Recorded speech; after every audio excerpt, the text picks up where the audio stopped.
What's up, everybody? It's Bryan with Bryan's Knobs. How you doing? Hope you're having a good day. Doing fine here. Snow's starting to melt, so that's a good thing. I nearly fell down in the yard yesterday, where we have all that snow. We've got a bunch of sleet mixed in with it, and the sun came out and started to melt things. And then it was just like trying to stand on glass or something. Terrible slick. Literally had to hang on to the truck at one point to keep from falling completely down. So I'll be glad to see that gone. Honestly, I like the snow. I like winter overall, but I do not care for the ice. And so we're all kind of tired of it, and just be glad for it to be gone. The bad thing is, though, it's going to warm up and melt, and it's just it's going to be a muddy mess, and probably be some flooding and who knows what else as all this melts away here. So more fun to come, I'm going to guess there.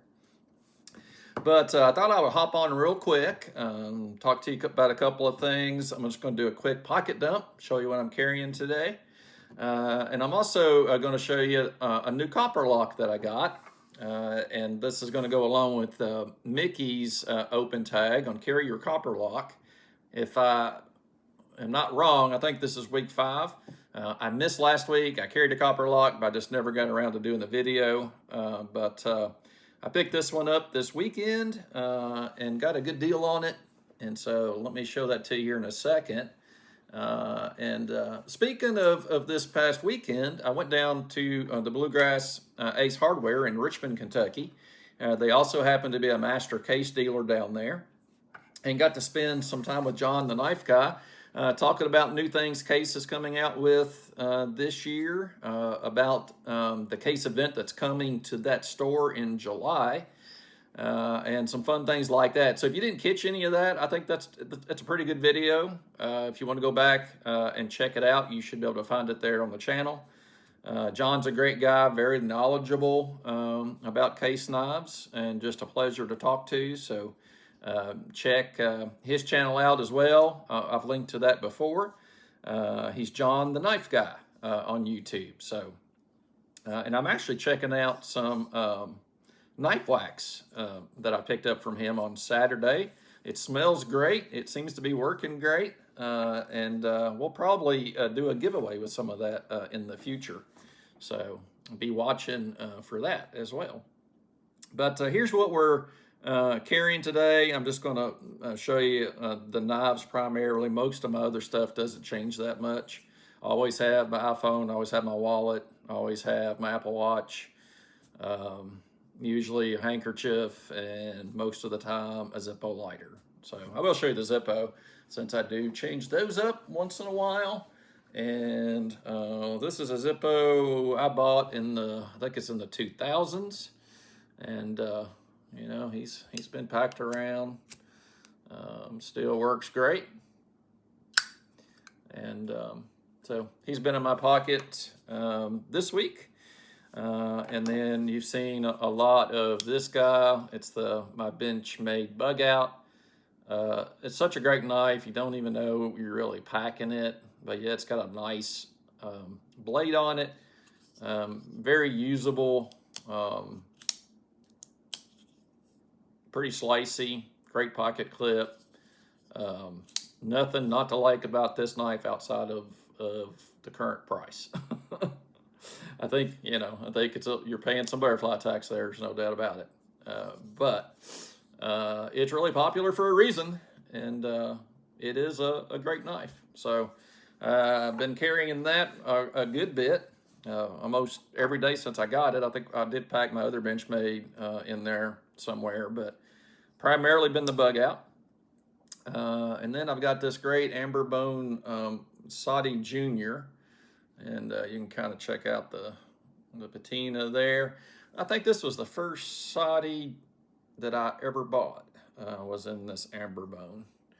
And obviously it does have the carbon steel blade, and it is sharp as a razor, as the knife doctor would say. These are great knives, especially for like food prep or things like that, they do really well, and sturdy for this size of pocket knife. So a little amber bone. I've got quite a few amber bone knives. I do like the pattern. Obviously, some of uh, the burn and the toast on these, some are better than others. That's why it's always good to buy those in person if you can, so you can kind of pick out the one that you like the most.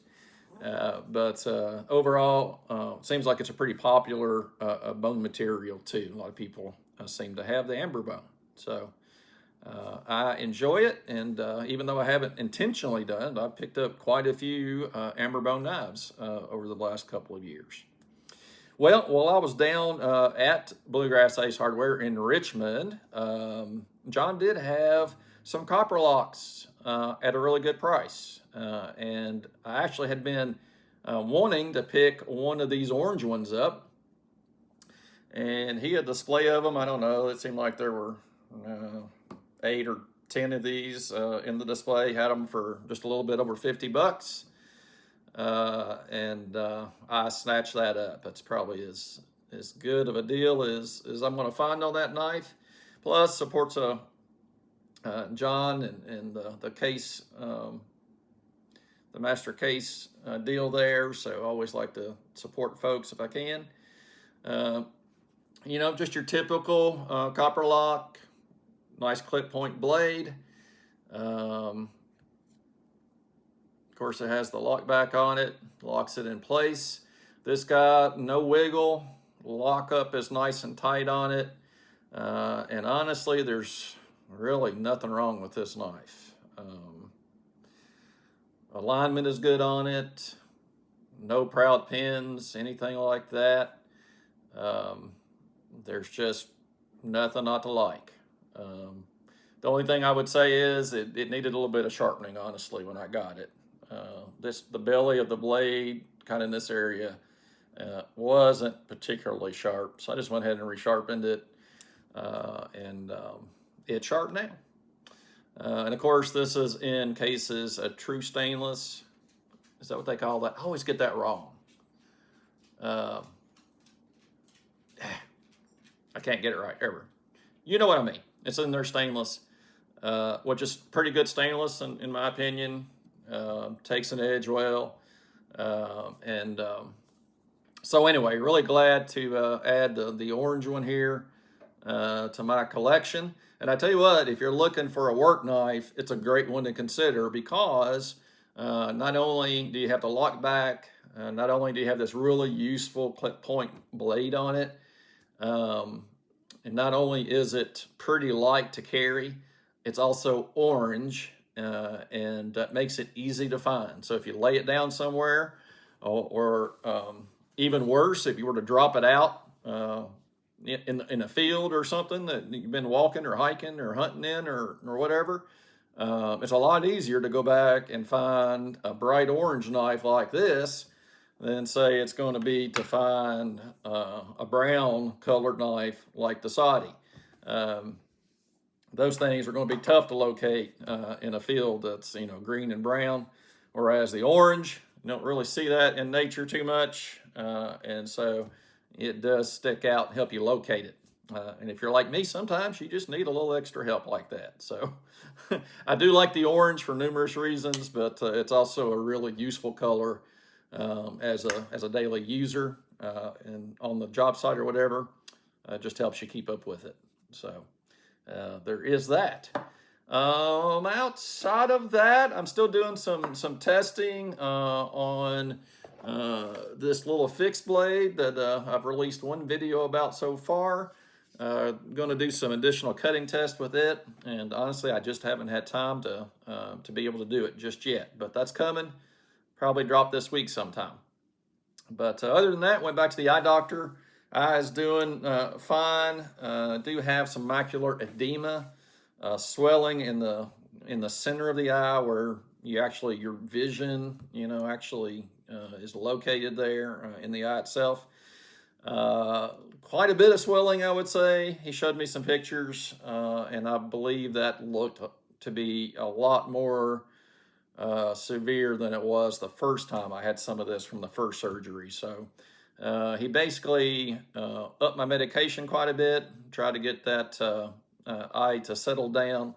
And once that swelling goes away, then this waviness that I see in my vision should also get a lot better. So he said there might be some residual waviness, but it should get a lot better than what it is now. So that's what we're hoping for. See him in about a month, and he'll do another check, another look at the eye, and kind of see where we are. So I guess that is about all my news. Now you know everything I know. Okay? All right, guys. Well, thanks so much for tuning in. I always appreciate you being here. You guys, I read every comment. I'm so grateful to be connected in the knife community with all you great folks. And for all the subscribers that either are content makers or not, I try to respond to every one of your comments, and I really appreciate you taking time to watch the video, to comment on the video, to share a video. You're what makes this all worth doing. So thank you so much for hanging in there with me. All right, guys. Well, I will get off here, and hope you have a great rest of your day, a great week, and we will see you in the next video.